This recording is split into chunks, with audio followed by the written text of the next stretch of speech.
Alright, the beans thing is going to be tricky because I had to soak them yesterday and make them. So basically they're all done. So I'm just going to show you a few things and talk about a few things and make this as quick as I can. So you get pinto beans. If you get them from the Mexican store, your whatever you want to call it, the store where you buy Mexican stuff, not Mexicans. Never buy a Mexican. Anyway, get them out on the table. The reason I tell you that is if you go to a place that doesn't sell enough beans, they're stale and you can cook them for 4 days and they're bullets. So there's that. So you get your good beans that are fresh from the Mexican store. And sometimes there's rocks in the beans and they're horrible for your teeth. I've noticed there's less rocks in beans nowadays than there used to be. I used to pull out 3 or 4 from every one. So you just get them on your counter. I've got a colander hiding in this drawer. I'll show you that in a minute. Ooh, that's loud. Okay. Chad's got earphones on, and every time a really loud noise comes, fire in the hole. Alright. There's also little chaff. There's chaff in there. Don't worry about the chaff because when you go to rinse the beans, the chaff floats up. Alright. So just like this. Looking for rocks. Looking for rocks. None. This entire batch, I did a lot more last night. This entire batch is rock free. The rock free zone.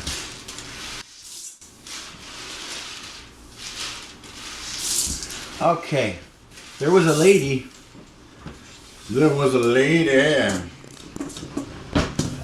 My first wife's mother. Her name was Bibi or Bertha. She taught me how to make beans. Got a little misty there. Yeah. Do that. All right.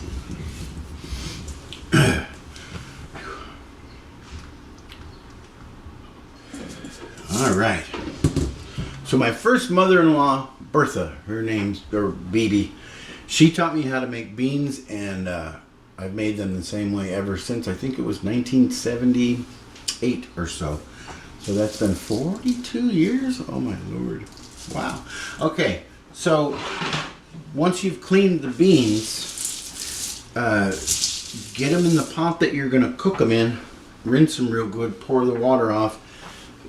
Fill the pot up with as much water as you want. You can fill it all the way to the rim if you want. And then you let them soak overnight. There are methods where you don't have to soak them, where you boil it and turn it off and do all kinds of stuff. Don't do any of those things. Soak them overnight, okay? And then in the morning you come down, or whenever you've got time, drain them, put them in the pot you're going to cook them in, fill the pot to about that much water above the beans, turn them on, bring them to a boil, and then turn the heat down. You leave it uncovered so that the steam can leave and it also doesn't trap the heat in there. You're less likely to burn the beans, but just trust me, cook them uncovered by bringing them to a boil and then turning it down to like 3 or 4 on your stove. If someone calls and says they need your help doing something, turn them down even more, but then bring them back up when you're around. It's about a 7-hour affair. I put these on after the soak. I put them on at 10:30 and it's 5:30, so it's been 7 hours if math serves correctly, and they're absolutely perfect. So once you get the water and the beans together, you just want to watch it. You never want the beans to be peeking out of the water. You're going to wind up with something like this. There's no way I can have a cameraman here for 24 hours showing you how to do beans. But So this is what they're going to look like. So when you get enough water in there, and then it reduces, you want it to be somehow the beans make this gravy, and it's just unbelievable.